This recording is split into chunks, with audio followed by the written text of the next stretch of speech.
नहमदुहु व नसल्ली अला रसूलिहिल करीम अम्मा बाद। अस्सलामु अलैकुम व रहमतुल्लाहि व बरकातुहू।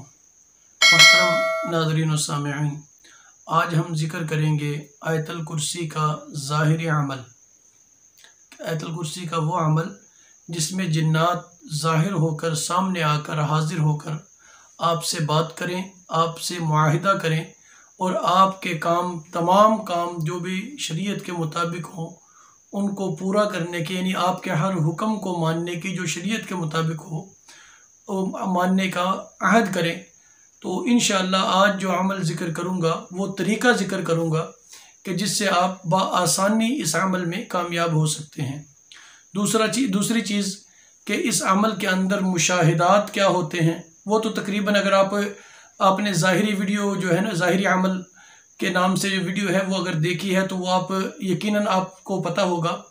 जिन्होंने नहीं देखी तो या तो वो देख लें। यहाँ मुख्तसरन मैं इंशाअल्लाह मुशाहिदात का भी जिक्र करूँगा और फिर कामयाबी के अलामात का तो जिक्र करने का फ़ायदा नहीं है, क्योंकि जब चीज़ ज़ाहिर होगी तो आपको पता चल जाएगा। हाँ, अलबत्ता मुआहिदे का तरीका जो है वो मैं इंशाअल्लाह थोड़ा सा इशारतन ज़रूर जिक्र करूँगा। अब हम अपने अमल की तरफ आते हैं। आयतल कुर्सी के ज़ाहिरी अमल के दो तरीके हैं। पहले मैंने एक वीडियो के अंदर जिक्र किया कि ज़ाहिरी अमल कौन सा होता है, तो उसमें एक तादाद मैंने मुतय्यन की, बताया था कि इस तादाद में जाकर अमल जो है वो ज़ाहिरी बनता है, उससे पहले वो सिर्फ बातिनी अमल रहेगा। तो आयतल कुर्सी के दो तरीके हैं ज़ाहिरी अमल के। एक में तादाद कम है, दूसरे में तादाद वही है जो मैंने पहले जिक्र कर चुका हूँ, लेकिन उनमें थोड़ा सा फ़र्क है करने के अंदर कि अमल आपने करना कैसे है।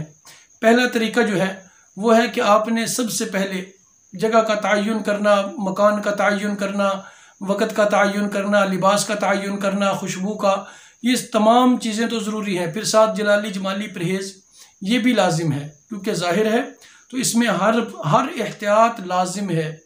और साथ ही आपका रोज़ा होना भी लाजिम है। बातिनी अमल के अंदर अगर आप रोज़ा रखें तो ज़्यादा बेहतर है, क्योंकि तकवा इसी से हासिल होता है।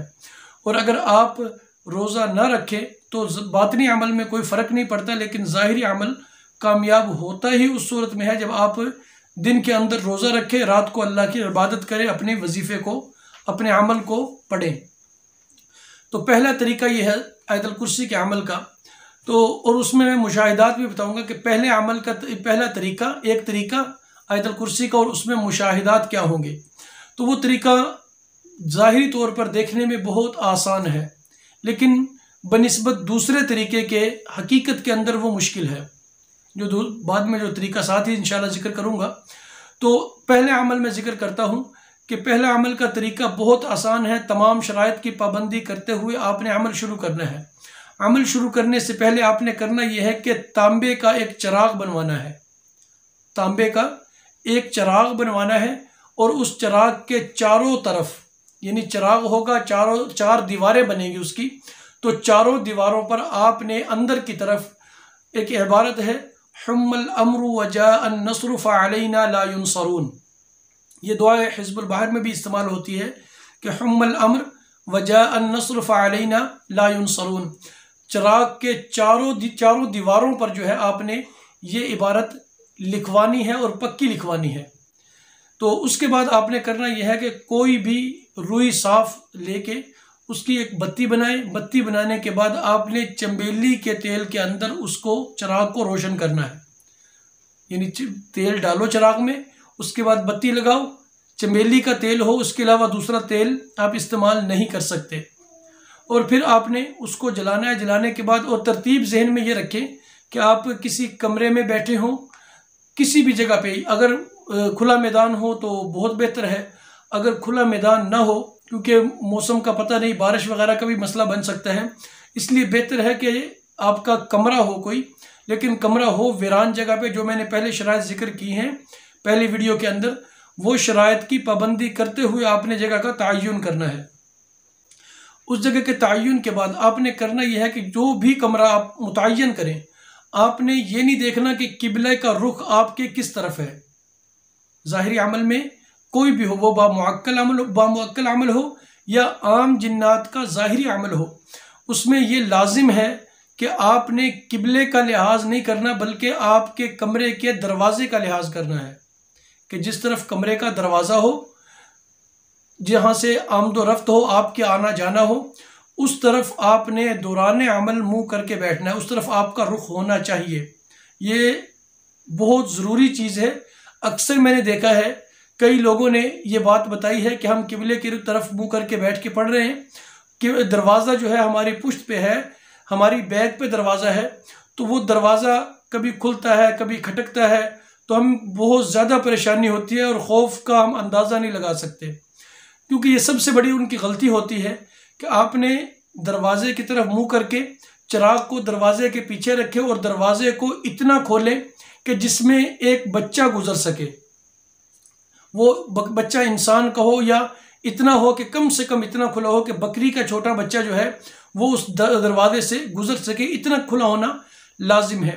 आपने चिराग रखना है और चिराग रखने की तरतीब ये होगी कि आप जहाँ बैठे हैं आपने, और ये जहन में रखें, मैंने पहले भी जिक्र किया कि ज़ाहिरी अमल हो या बमुअक्कल अमल हो, उसमें आपने हसार कितना बड़ा लगाना है। ज़ाहिरी अमल के लिए हसार के बारे में वीडियो बना चुका हूँ, वो देख लीजिएगा, इंशाल्लाह समझ आ जाएगी। तो आपने हसार लगाना है और हसार के दरमियान में बैठना है, और वो जो चिराग होगा आपने अपने हसार से बाहर रखना है, अंदर नहीं। क्योंकि बाज़ लोग गलती कर जाते हैं कि हसार के अंदर चिराग होगा तो फिर उसमें यकीनन हाज़िरी नहीं होती, अमल नाकाम हो जाता है, मायूसी हाथ लगती है।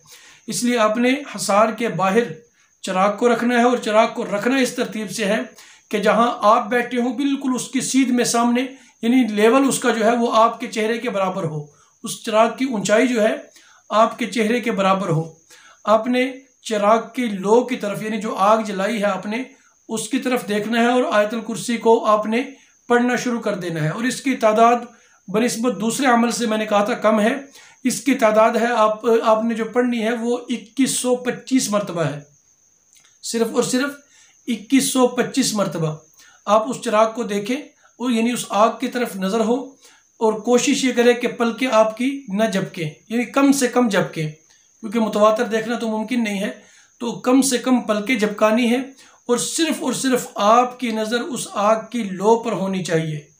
तो जब आप इस तरीके से पढ़ेंगे तो आप फिर मुशाहिदात उसमें क्या होंगे वो भी मैं मुख्तसरन जिक्र करता हूँ। ये मुश्किल मैंने आपको पहले जिक्र किया कि यह बनिस्बत दूसरे तरीके से ये तरीका मुश्किल है।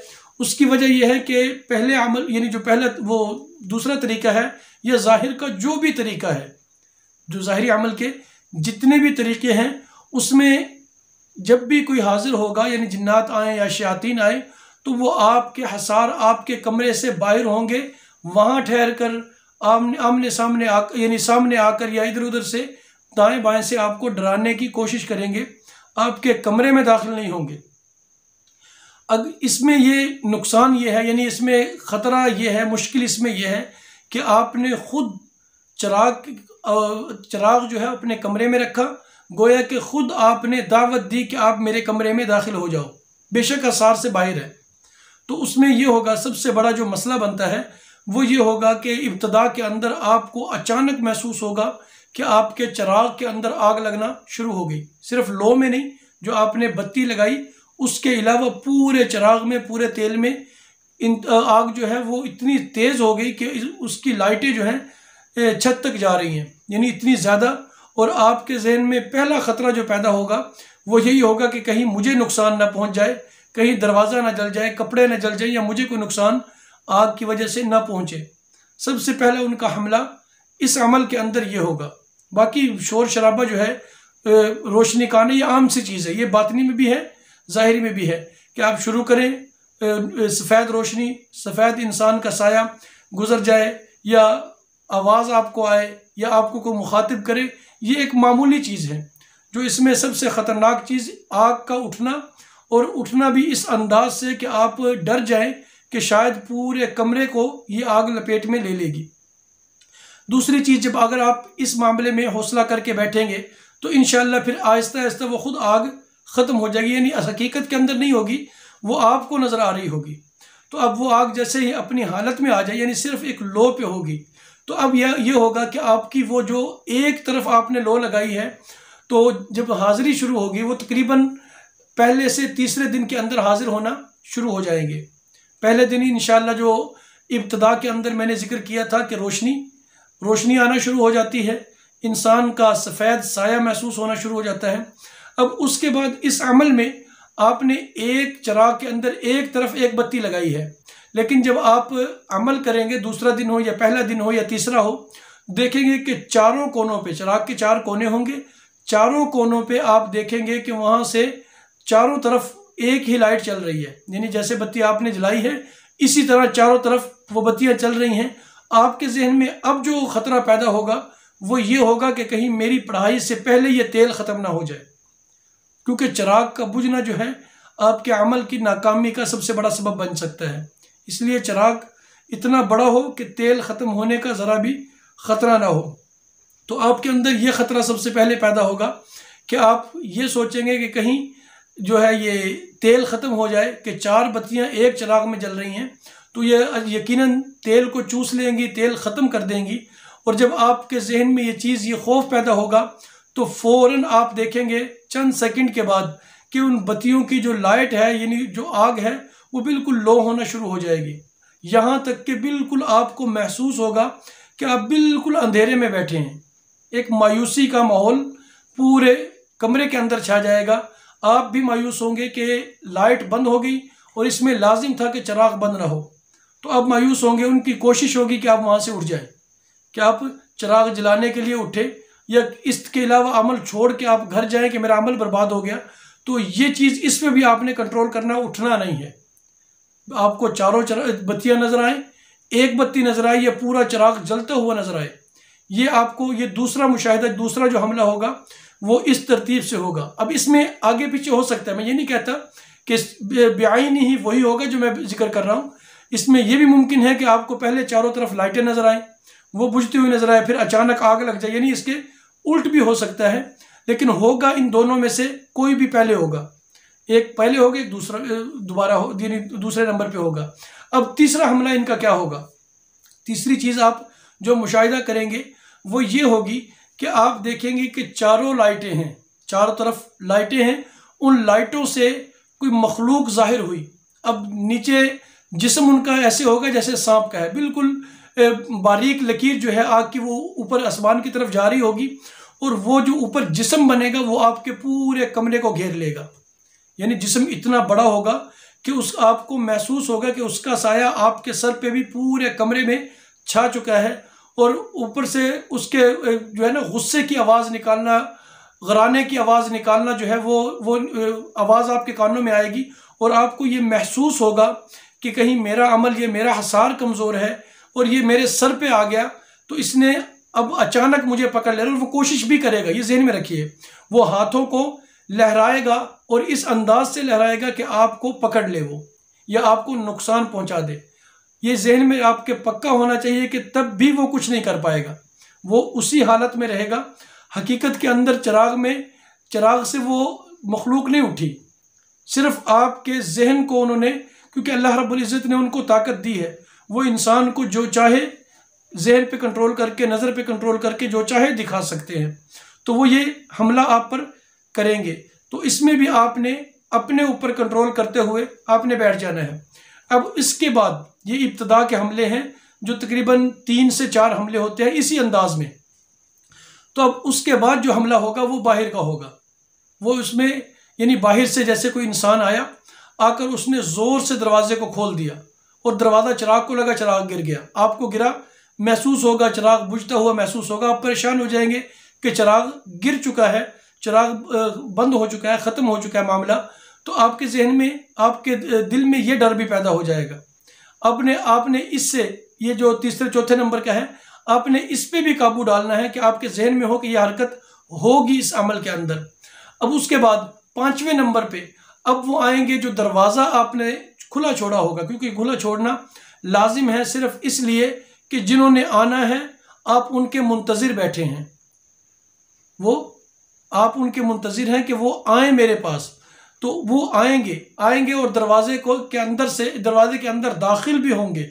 फिर आपको डराने की वही कैफियत चलेगी उसके बाद, यानी वही कैफियत जो मैंने पहले ज़ाहिरी अमल के अंदर क्या होता है यानी ज़ाहिरी अमल किसे कहते हैं, उसकी अलामात क्या हैं, तो वो सारी चीज़ें मैंने पहले जिक्र कर दी हैं।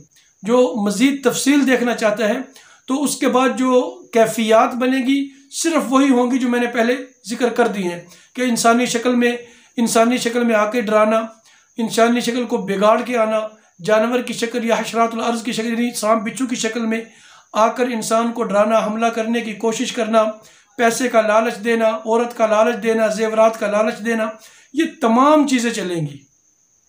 आखिर अब ये यानी आपने अगर वीडियो पहले देखी है तो नहीं देखी तो वो देखे, आप सारी बात इंशाल्लाह समझ जाएंगे, पता चल जाएगा आपको कि क्या होता है। अब अगली बात, आखिर के अंदर क्या होगा, ये पहले तरीके आयतुल कुर्सी का पहला तरीका, आखिर में क्या होगा, तो आखिर में वही होगा जो आपने सोचा है। यानी सोचा क्या है कि आप लो की तरफ देख रहे हैं, उसी लो से एक इंसान निकलेगा, इंसान नुमा एक शख्स निकलेगा, तो वो वहीं से बात करेगा, तरतीब वही होगी। अब वहां आपको चिराग नजर नहीं आएगा, निकलेगा चिराग से, आग से निकलेगा, लेकिन आग आपको नजर नहीं आएगी, वो मुकम्मल इंसान असली हालत में नजर आएगा। और एक बात याद रखें कि आयतुल कुर्सी ये एक यानी इसके अंदर मुत्तबीन जो है वो एक नहीं है, आपको ना एक नजर आएगा, निकलेगा एक, लेकिन आप देखेंगे कि आप उसके पीछे भी एक आदमी है, उसके पीछे भी है, उसके पीछे भी है, उसके दाएं भी है, उसके बाएं, यानी इस तरह करके आयतुल कुर्सी, सिर्फ आयतुल कुर्सी के 8 मुत्तबीन हैं। यानी आप एक मरतबा अमल करेंगे, 8 ताकतवर इंसान होंगे। वो 8 सबसे पहले एक तो लफ्ज़ अल्लाह आयतुल कुर्सी के अंदर इब्तिदा में है, अल्लाहु ला इलाहा इल्ला, तो अल्लाह का यानी अल्लाह के नाम का जो मुत्तबी होगा यानी मोहब्बत करने वाला एक शख्स वो होगा। दूसरा होगा हु, अल्लाह का नाम ये भी नाम है कि हु का होगा, एक हई का होगा, एक कय्यूम का होगा, एक अली का होगा, एक अजीम का होगा, और एक आयतुल कुर्सी की जो बाकी बचा चीज़ें, बाकी जो आयात हैं उनके, यानी टोटल जो है 8 अफराद आपके सामने मौजूद होंगे और वो आपसे बात करेंगे, मुआहिदा करेंगे। अब उसमें आपने करना यह है कि जब भी आप मुआहिदा करें, ये जहन में रखें कि जब भी आप मुआहिदा करें तो उनसे किसी मामले में बहस ना करें, जो वो कहें, जो वो शर्त रखें, अगर खिलाफ शरा ना हो, खिलाफ शरा ना हो तो आपने सर झुका के तस्लीम करनी है, माननी है। क्योंकि मैं अक्सर कहता हूं कि मैं अमल उसी को इजाज़त दूंगा, उसी को सिखाऊंगा जो आलिम होगा। आलिम को पता होगा, अगर वो कोई शर्त लगाते हैं आपने ये काम नहीं करना, आलिम होगा वो फ़ौरन सोचेगा कि यार ये शर्त जायज़ है या नाजायज़ है, यानी खिलाफ शरा है या खिलाफ शरा नहीं है। अगर खिलाफ शरा होगी तो आलिम आदमी फ़ौरन जवाब देगा, भाई ये आप पाबंदी नहीं लगा सकते क्योंकि ये शरीयत के ख़िलाफ़ है। इस तरह शराइत उनकी बहुत ज़्यादा होंगी, ये जहन में रखें, बहुत ज़्यादा होंगी। आपके खाने पे पाबंदी लगेगी कि आपने फ़लाँ चीज़ नहीं खानी, फ़लाँ नहीं खानी, आपने फ़लाँ से मुलाकात नहीं करनी, आपने इस चीज़ में सफ़र नहीं करना, आपने इस चीज़ का गोश्त नहीं खाना, आपने फ़लाँ सब्ज़ी नहीं खानी, आपने ये काम नहीं करना, वो नहीं, यानी इस तरह की कई शराइत वो आप पर लगाएंगे। अब उसमें आपने देखना है, आपने अगर आलिम होंगे, अल्लाह रब्बुल इज़्ज़त ने अगर आपको चुना होगा अपने नबी अलैहिस्सलातु वस्सलाम के वारिस बनने के लिए, तो आपको तमाम बातें पता होंगी कि इसमें कि खाने की पाबंदी अगर वो लगाते हैं तो वो कहाँ तक जायज़ है, कहाँ तक नाजायज़ है। यानी जो हलाल चीज़ें हैं अगर उनकी मुतलक पाबंदी लगाएं, किसी भी चीज़ की लगा ले, तो आपने बिला झिझक जवाब देना है कि जी ये काम नहीं हो सकता क्योंकि खिलाफ शरा है। हाँ, अगर वो नाजायज़ काम के बिलफर्ज आपको कहते हैं जी गुनाह नहीं करना, वो आप कहें ठीक है जी मैं गुनाह नहीं करूँगा, कोशिश करूँगा, मैं आज यानी इंसान हूँ, गुनाह का पुतला हूँ, लेकिन कोशिश मैं करूँगा, अल्लाह ने खुदा न खास्ता अगर हो जाता है तो वो मेरा और अल्लाह का मामला है, आपको दखल देने की ज़रूरत नहीं है। उसमें से भी आपने बचने की कोशिश करनी है। ये जहन में रखना कि आपने कोई भी ऐसा मौका उनको नहीं देना कि जिसमें वो आपसे पूछ सके। मैंने पहले जिक्र किया कि एक मुआहिदा होता है कि दोनों ग्रोहों ने, दोनों पार्टियों ने एक दूसरे की बात, एक दूसरे की शर्त की जो है यानी वो क्या कहते हैं लिहाज रखना होता है, एक दूसरे की शर्त को मानना होता है। तो इसलिए आपने कोई भी ऐसी शर्त जो वो रखें, आपने कोई ना कोई हीला निकालने के बाद उनको जवाब देना है ताकि उनके पास और जवाब ना रहे। यानी कम से कम आपने उनकी शराइत को मानना है, ये जहन में रखें।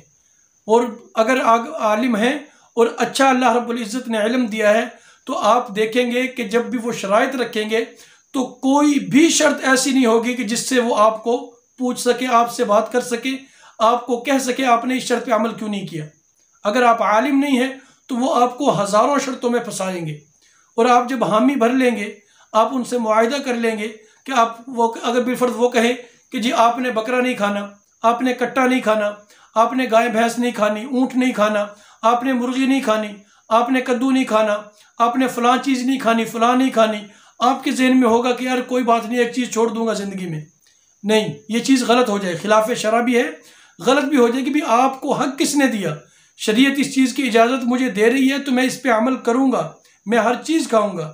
यानी मकसद कहने का ये है, मुख्तसरन बात ये है, यानी खुलासा कलाम कि आप आलिम हों तो बहुत बेहतर है, वरना कम से कम आप उलमा के करीब हों, आपको इन चीज़ों का, शरीयत की हलाल और हराम का पता होना बहुत ज़रूरी है। तब तो आप इस अमल में कामयाब हो सकते हैं, और कामयाब भी इस अंदाज से होंगे कि सारी ज़िंदगी जो चाहे करें।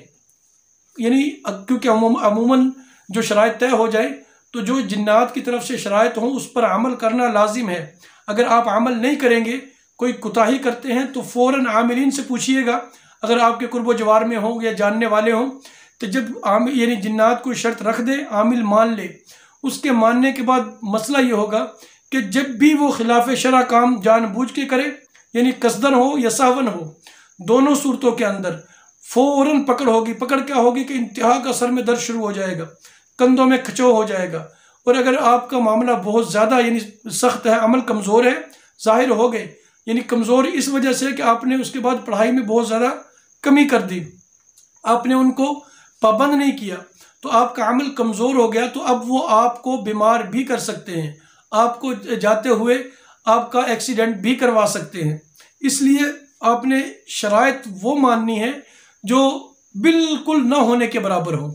यानी खाने पीने की शर्त हो, गुनाहों से बचने की शर्त हो। ठीक है, मैं गुनाहगार हूँ, अल्लाह रब्बुल इज़्ज़त ने मुझे बनाया है, इंसान ख़ता का पुतला है, गलती हो जाती है। आपका सवाल ये होगा कि आप क्या लगते हैं मुझसे पूछने के, आपको इख्तियार किसने दिया। ये इंसान और अल्लाह का मामला है, और सबसे बड़ी शर्त उनकी यही होती है गुनाहों से बचने की। और आपकी जो इल्म को वो परखते हैं कि आप पर पाबंदी लगाते हैं। अगर आप वहाँ से बच निकलते हैं तो फिर इंशाअल्लाह अज़ीज़ आप जब मुकम्मल तौर पे कामयाबी अल्लाह रब्बुल इज़्ज़त आपको अता फरमा देंगे, फिर आप देखेंगे कि उनके ज़रिए आप क्या क्या काम ले सकते हैं, और उनके ज़रिए, बल्कि उनके ज़रिए क्या, आप जिस चीज़ की आपको ज़रूरत हो, या जो भी आप परेशानी में, जिस भी परेशानी में मुब्तला होंगे, किस तरह अल्लाह रब्बुल इज़्ज़त उनको सबब बना के आपको उस परेशानी से निकालेंगे। ये तो है पहला तरीका।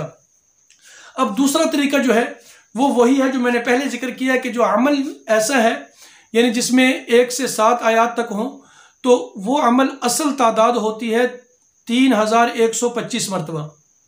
कोई चिराग वाला चाहे तब भी ठीक है, वो थोड़ा सा मुश्किल है, यानी उसमें जो मनाजिर नज़र आते हैं तो वो थोड़े से मुश्किल हो जाते हैं, और फिर इनकी शराइत बहुत सख्त हो जाती हैं, क्योंकि ये आग से पैदा हुए, आग आपने अपने पास रख ली, यानी गोया के उनको आपने खुद सपोर्ट कर दी कि उनकी ताकत आपने उनको थाली में परोस के दे दी, तो इसलिए उनकी थोड़ी सी आकड़ अना जो है वो ज़्यादा होगी।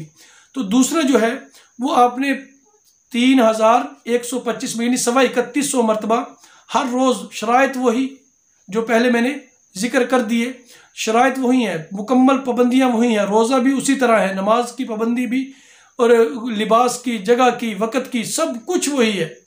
इसमें सिर्फ आप अगर ये मुशाहिदात में सिर्फ इतना फ़र्क होगा कि पहले तरीके में ये आग वाला मसला है, दूसरे तरीके में मुकम्मल तौर पे वही चीज़ होगी कि जो मैंने ज़ाहिरी अमल के लिए वीडियो में ज़िक्र की है। तो आप उस वीडियो को देख के फिर आप देखें कि इस अमल को आप कर सकते हैं या नहीं, आप इसके अहल हैं या नहीं, कि आप उन चीज़ों को बर्दाश्त कर सकते हैं या नहीं। हाँ, इसमें दूसरे अमल के तरीके में आखिरी बात करूँगा कि दूसरे अमल के तरीके में सिर्फ फ़र्क इतना होगा कि जो आखिर में आएंगे, आखिर में मुआहिदे के लिए आएंगे लोग, वो भी 8 ही होंगे, लेकिन उनका तर्ज अमल, उनका तरीका थोड़ा सा हट के होगा। न वो बात करने में एक बेअदबी करेंगे, यानी रोब डालने की कोशिश करेंगे। हाँ, कुदरती उनका रोब होगा, वो तो होगा, वो तो हर ज़ाहिरी अमल के अंदर उनका रौब होता है, उनकी ताकत के एतबार से। और आप पे लाजिम है कि आप पे रौब पड़ेगा, आपके ऊपर आप जो है प्रेशर में आएंगे, परेशानी होगी आपको, तो घबराहट होगी, ये सब कुछ होता है, ये कोई बड़ी बात नहीं है। लेकिन जो मेन चीज़ है कि उनका जो आप गरज के बोलना, गुस्से की आवाज़ निकालना, या ऐसी आवाज़ जिसमें गूंज पैदा हो, ऐसी आवाज़ पहले तरीके में तो है, दूसरे तरीके में बिल्कुल नहीं है। बड़े बाअदब तरीके से आएंगे, आपसे सिर्फ और सिर्फ इतनी बात करेंगे कि भाई आपने हमें बुलाया है, हम आपके लिए हाजिर हैं, अब आपने खिलाफ शरा काम नहीं करना और हमें किसी ऐसे काम का हुक्म नहीं देना। सिर्फ मुख्तसरन खुलासा कलाम यही होगा कि आपने सिर्फ खिलाफ शरा काम नहीं करना और हमें खिलाफ शरा काम का हुक्म नहीं देना। आप हाँ करेंगे, मुआहिदा आपका होगा, बाकी जो तय है वो आप इंशाल्लाह उस वक्त समझ जाएंगे, क्योंकि कुछ चीज़ें राज होना ज़रूरी है कि आखिर में क्या होता है कि वो हर किसी के सामने जिक्र करने की ज़रूरत भी नहीं होती। तो जो अमल करता है वो समझ जाता है कि आखिर में फिर क्या होता है। तो इंशाल्लाह जब इन तरीक़ों से, दोनों में से किसी भी तरीके से आप अमल करेंगे, अल्लाह रब्बुल इज़्ज़त की ज़ात से 100% उम्मीद है कि अल्लाह रब्बुल इज़्ज़त आपको बड़े आसानी के साथ कामयाबी से भी नवाजेंगे। और अल्लाह रब्बुल इज़्ज़त से दुआ है कि अल्लाह रब्बुल इज़्ज़त उलमा के दिल के अंदर इस चीज़ की तरफ रग़बत पैदा फरमाए, क्योंकि इस दुनिया के अंदर मैं कई जगह पे गया हूँ, कई मकामात पे देखा है कि हमारे मुसलमान भाई ऐसे ऐसे मसाइल लेकर, जो हमारे यानी उलमा के पास ये चीज़ नहीं है, आमिल कोई अच्छा नहीं मिलता, तो वो गैर मुस्लिमों के पास जाते हैं, वहाँ जाकर उनसे अपने मसाइल को हल करवाने के लिए पैसा भी बर्बाद करते हैं और अपना ईमान भी ख़राब करते हैं। तो इसलिए ये चीज़ उलमा को सोचना चाहिए। ये लम्हे फ़िक्रिया है कि एक मुसलमान गैर मुस्लिम के पास जाकर अपने ईमान को भी ख़राब कर रहा है, अपने पैसों को भी बर्बाद कर रहा है, बजाय इसके कि उलमा मुखालफत करें, वो आए इस मैदान के अंदर, क्योंकि ये भी ज़रूरी है, ये भी ज़रूरी है। हमने शयातीन से लड़ना है, हमने शयातीन का साथ नहीं देना, शयातीन से लड़ना है, मुसलमानों को, ईमान वालों को उनसे बचाना है, ये भी जिम्मेदारी हमारी है। जैसे आप अलैहिस्सलातु वस्सलाम के पास सहाबी आए, वो मैं इसलिए कह रहा हूँ क्योंकि आलिम जो है वो नबी के दीन का वारिस है, नबी के तरीक़ों का वारिस होता है। आप अलैहिस्सलातु वस्सलाम के पास सहाबी आए, या रसूलल्लाह मुझे ये परेशानी है, उसने अपनी परेशानी जिक्र किया, आप अलैहिस्सलातु वस्सलाम ने ख़त दिया कि अपने तकिए के नीचे रख के सो जाओ। अब वो मसला क्या था कि उससे जिन्नात तंग कर रहे थे। अब आप अलैहिस्सलातु वस्सलाम का ख़त पहुँचा, या आम अल्फाज में कहूँ वो तावीज़ बना के दिया, वो पहुँचा, तो अल्लाह रब्बुल इज़्ज़त ने नजात अता फरमा दी। तो ये हम इस काम को फजूल न समझें, बल्कि उलमा जब इस मामले में आएंगे तो इंशाअल्लाहुल अज़ीज़ जो जाहिल लोग हैं, जो लोगों को, जो आवाम को लूट रहे हैं या उनके इज़्ज़तों के साथ खेल रहे हैं, तो उनसे अवामुन नास जो है, बिलखुसूस मुसलमान जो है, महफूज रहेंगे। अल्लाह रब्बुल इज़्ज़त से दुआ है कि अल्लाह रब्बुल इज़्ज़त हमारे मालो जान और ईमान की हिफाजत फरमाए। अस्सलामु अलैकुम व रहमतुल्लाहि व बरकातुहू।